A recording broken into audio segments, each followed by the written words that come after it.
when is self-criticism helpful? When is it detrimental? How do you start to distinguish between the two? And then what does that path forward look like? Yeah. So absolutely. I mean, I would say I have that voice in my head too, that like perfectionism voice. I think a lot of high Yeah. performers, and I'm going to go out there and make a gender specific comment. Often a lot of high performing women have developed perfectionism and pleasing as two ways that they have done well and succeeded starting in school.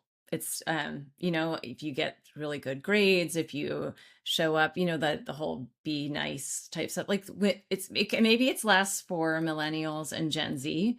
I will speak for No, Gen I feel like the X. stats were still like when I was coming up to school were like, it'd be like, I don't know, 20% of women think they're in the top 50% of the class, 75% of men think they're in the top 50%. Like, Right. there's just sort of these like stats that were made it pretty clear that I don't think you're Yeah. overgeneralizing. Yeah.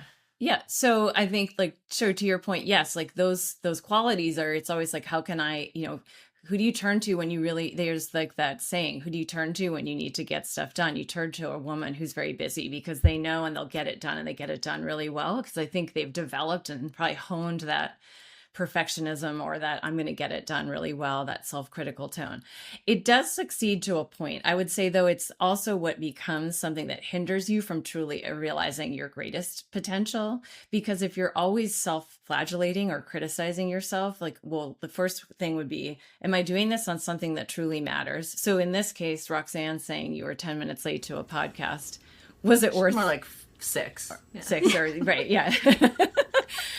Is that worth like really beating yourself up? Or is it saying, okay, cool, she told me I need to show up more on time, or that she noticed that, I'm going to make a note to take care of that, and then put that away. So you're investing your energy in all the really creative things I hear you do and talk about with her.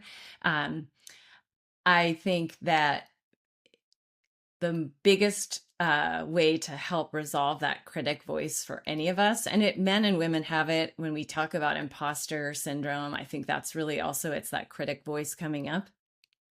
We can sometimes think that voice is ourself, and you have to distance yourself or recognize the critic voice that comes up in my head that says like, you're not doing good enough, or you should know better, or you're going to fail.